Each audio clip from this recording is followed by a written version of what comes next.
Sebanyak 130 truk yang mengangkut bantuan kemanusiaan sudah mulai memasuki Gaza seperti obat-obatan dan juga makanan yang sangat dibutuhkan penduduk Gaza.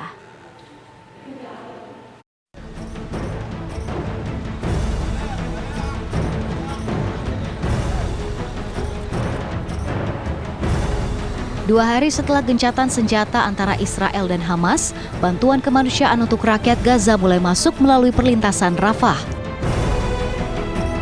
Iring-iringan 130 truk ini membawa bantuan kemanusiaan dan perlengkapan medis seperti obat-obatan dan makanan. Sementara itu, Raja Yordania Abdullah II berjanji akan menanggung biaya perbaikan pada Masjid Al-Aqsa. Selain itu, Yordania juga akan memberikan bantuan medis untuk penduduk Palestina, termasuk pusat tes dan vaksinasi virus corona di jalur Gaza. Raja Abdullah juga akan merawat warga Gaza yang menjadi korban dengan mengalami luka-luka serius di Gaza untuk dirawat di Yordania. Kementerian Pekerjaan Umum dan Perumahan Palestina memperkirakan sebanyak 769 bangunan rumah dan unit komersial tidak dapat ditempati karena rata dengan tanah setelah dibom Israel. PBB memperkirakan 800.000 penduduk di Gaza saat ini tidak dapat memperoleh akses air bersih. Pasalnya, lebih dari 50% pipa air di jalur Gaza rusak berat. Pemirsa, untuk mengetahui bagaimana kondisi Gaza saat ini, kami akan ajak Anda bergabung dengan warga negara Indonesia yang berada di Gaza, Palestina. Ada Muhammad Hussein di sana. Assalamualaikum.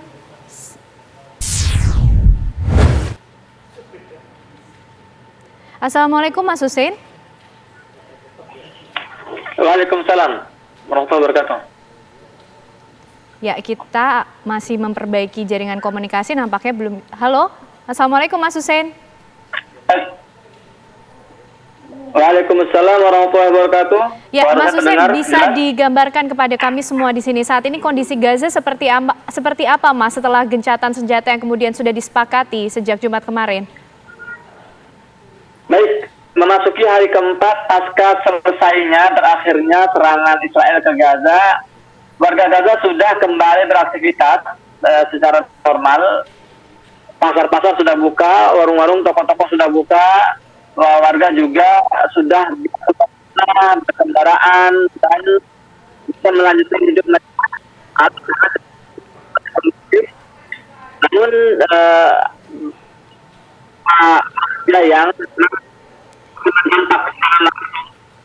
bisa kembali ke rumah mereka, di mana rumah mereka hancur. Sebagian juga ada yang rusak parah dan ditinggali.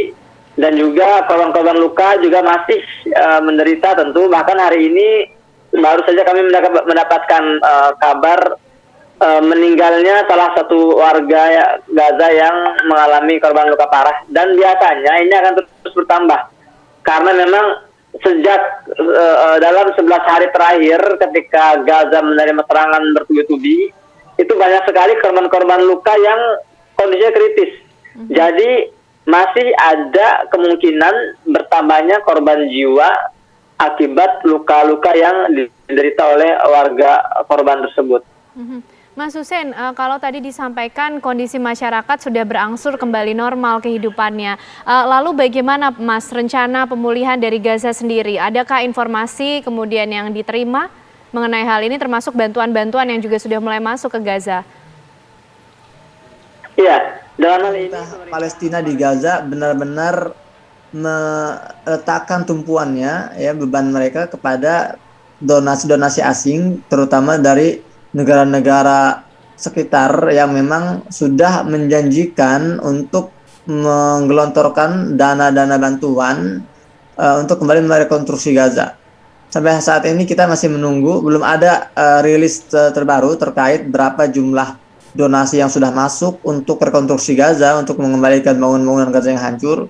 Namun sudah ada perbincangan antara beberapa kepala negara di negara-negara, tidak hanya di negara-negara Arab, namun juga negara-negara Eropa dan Amerika, bahwa mereka berkomitmen untuk terus memberikan dukungan bantuan material untuk Gaza demi mengembalikan kondisi Gaza ke kondisi sebelumnya, yaitu merekonstruksi bangunan-bangunan yang hancur.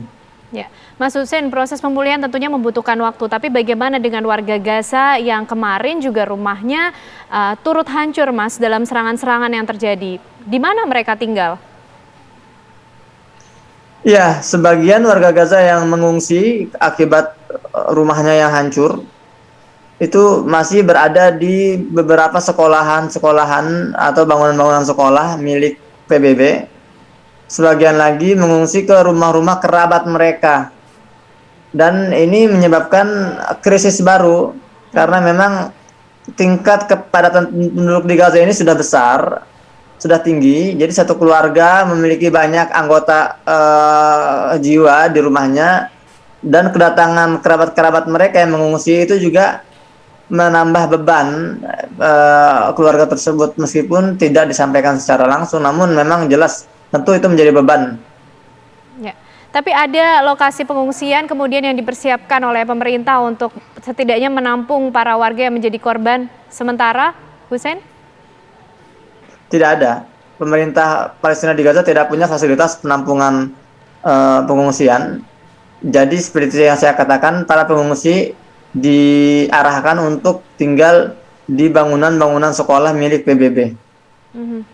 Lalu adakah kemudian himbauan-himbauan khusus yang sampai saat ini juga masih disampaikan oleh pemerintah, meskipun kita sudah tahu bahwa gencatan senjata ini sudah disepakati, tapi ada beberapa kali kemarin juga serangan yang sempat terjadi?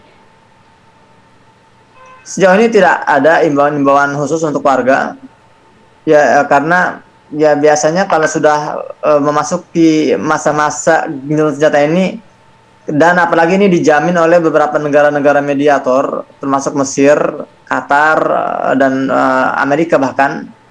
Jadi ini seperti apa, jaminan atau garansi bahwa tidak akan ada serangan-serangan dalam waktu dekat Gaza. Terdata tidakkah bangunan-bangunan kemudian yang mengalami kehancuran, kerusakan di sana, Hussein?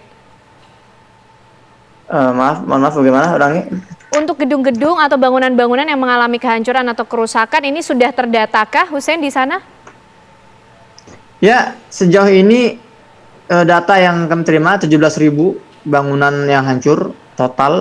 Kemudian juga masjid, 3 masjid, 3 masjid itu luluh lantah, rata dengan tanah, 30 masjid itu rusak parah, dan ratusan ribu warga mengungsi. Itu sejauh ini data yang masih menjadi yang bisa kita andalkan itu seperti itu.